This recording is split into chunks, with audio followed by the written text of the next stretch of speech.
Good morning, friends. I hope you're having a great day out there in your gardens. Grace and I are enjoying a beautiful sunny morning here in Amish country. I can't believe it, but today is November 4th and it is 80 degrees outside today.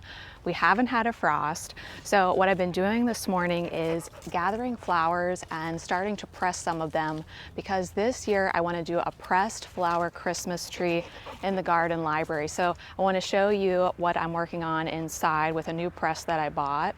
I also want to go ahead and harvest some purple hyacinth bean vine seeds.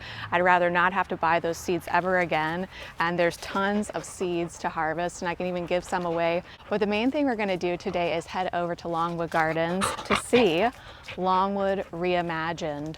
We're going to really be focusing on the new West Conservatory. It's open to members right now through the 22nd, and I think on the 22nd it opens to the general public, but I wanted to give you a sneak peek of what's going on there. Now, I've been going to Longwood Gardens for exactly 14 years, and I know that because that's how old my daughter is, and we started going there before she could even walk. So a lot of the old conservatories that they tore down are very, very nostalgic for me.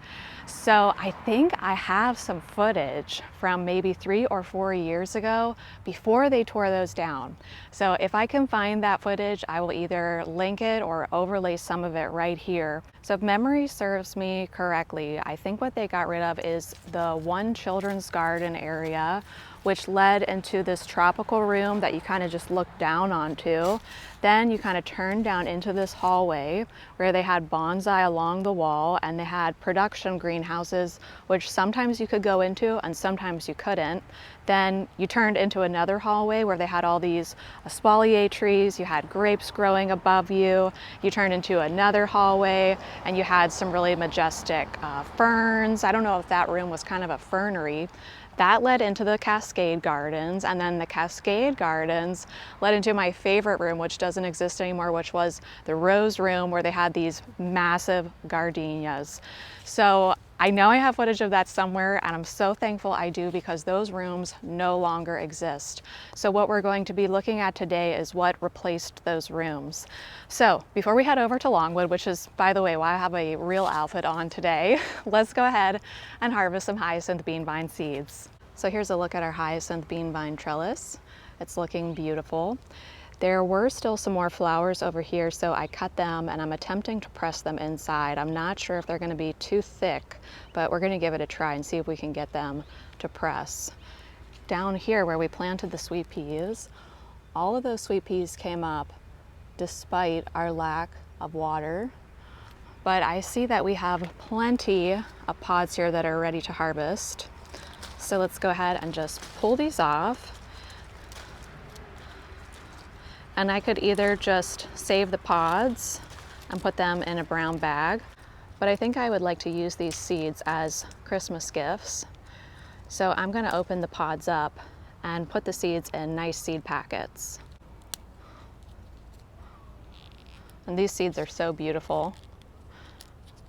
Just crack the pod open and they come right out.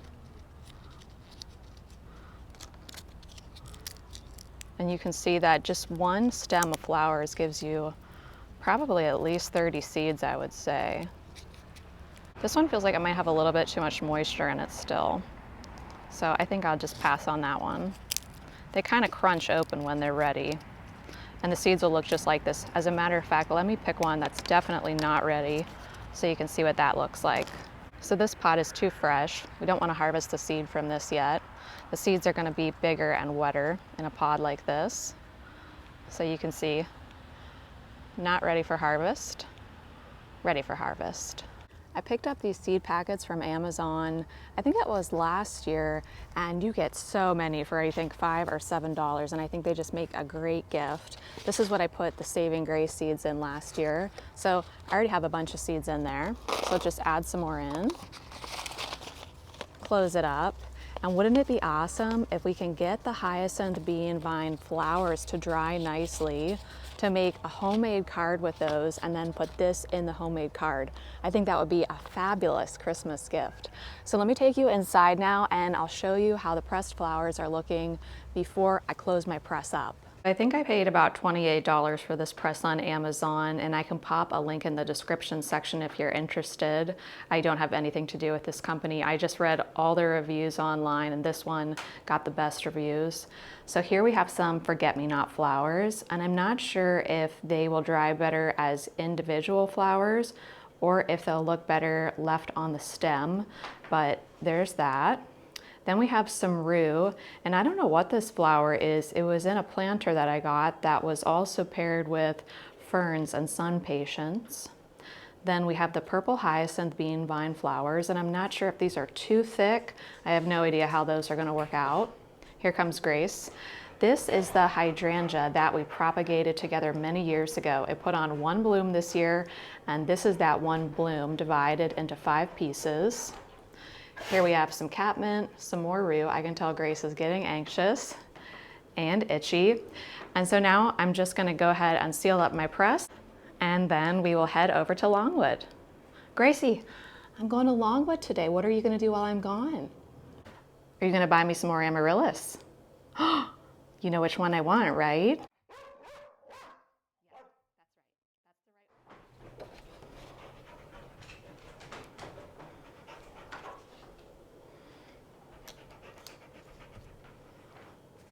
Maybe we should put the purple hyacinth bean down at the bottom. Maybe it'll have more weight on it then? I really don't know. I'm brand new to using these presses. Oh, I don't know how that's gonna work.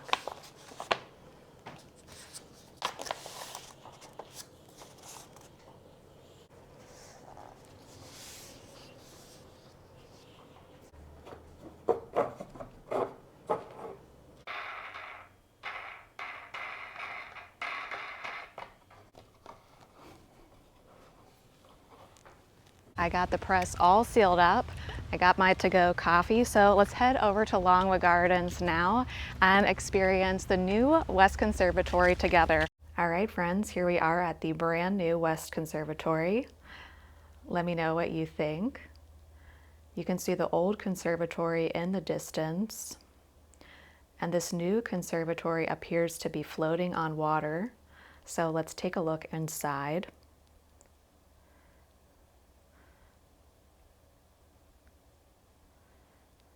We got a little booklet when we came in, and they're calling this conservatory a Mediterranean-inspired masterpiece, and it certainly is a work of art in here.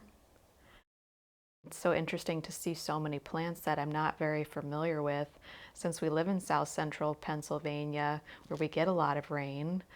I'm just not used to seeing the types of plants that don't need a lot of water. Take, for instance, this candelabra lavender. I don't think I've ever seen that in real life before. Now, do any of you grow clivia as an indoor plant? I have a friend who grows clivia and gets it to rebloom successfully. I've never grown it before, but just look at the massive amount of clivia in this area. We have to use our imagination and visualize in our mind's eye what that's going to look like in full bloom. In fact, you know what? Let's come back when it is in full bloom and see what that looks like together. So I can see here that this conservatory is 32,000 square feet. It says there's 27,000 square feet of canals and water features, more than 3,500 permanent plants representing 60 species, and more than 2,500 seasonal plants representing 90 species.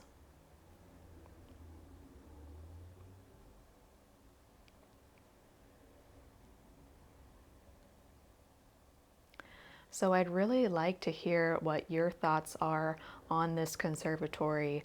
Do you like it? Do you love it? Do you like the look of a modern conservatory? Do you prefer the look of a historical conservatory? One other thing I noticed is that there seems to be a lot of herbs in this conservatory, and I thought that was really interesting and beautiful, and just lots of shades of green and blue. And that looks so beautiful and peaceful. I believe we have an olive here.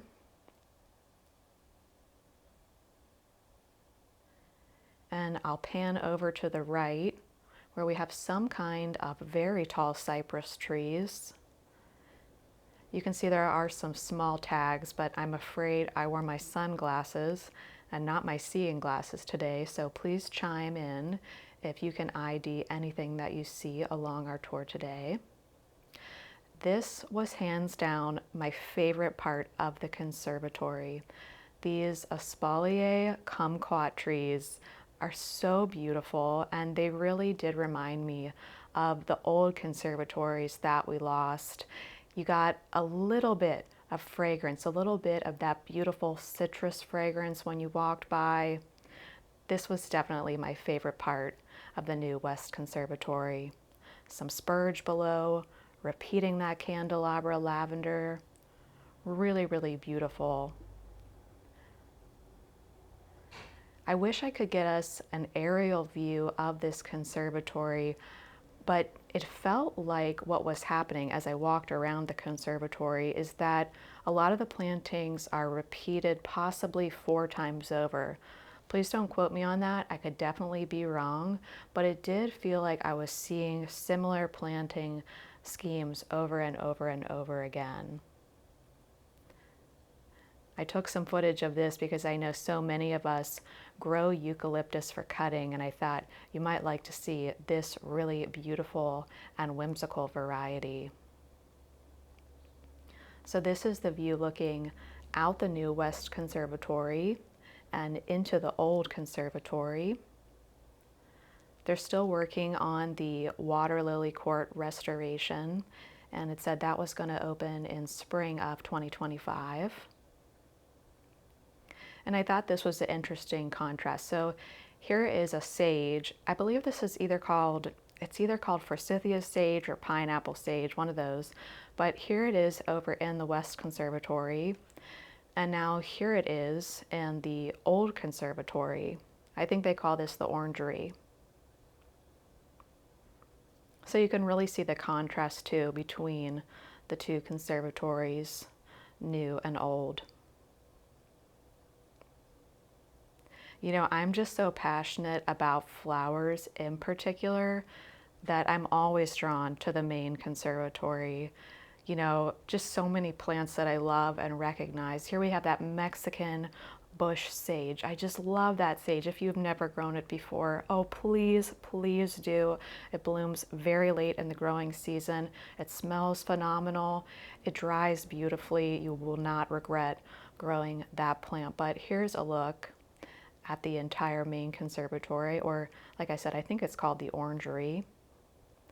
So there's some other new areas. They did redo the Cascade Garden, but I wasn't able to get in there. It was just a little bit too busy. You actually had to wait outside in line, and then you go into a new building that houses the restored Cascade Garden. So hopefully I'll be able to get in there next time. But I did grab a little bit of footage of this new bonsai courtyard. And I thought my dad would really like this because he has started to get into bonsai. He has a small bonsai collection. And so whenever he goes away on vacation, I always take care of it. And I'm always so nervous to do anything wrong. But friends, I want to thank you so much for joining me today in my garden and over here at Longwood Gardens. For now, I'm going to head back home to Grace, and it's time for me to pick up my daughter from school. But I want to wish you a wonderful day out there in your gardens, and I'll see you sometime soon. Bye, friends.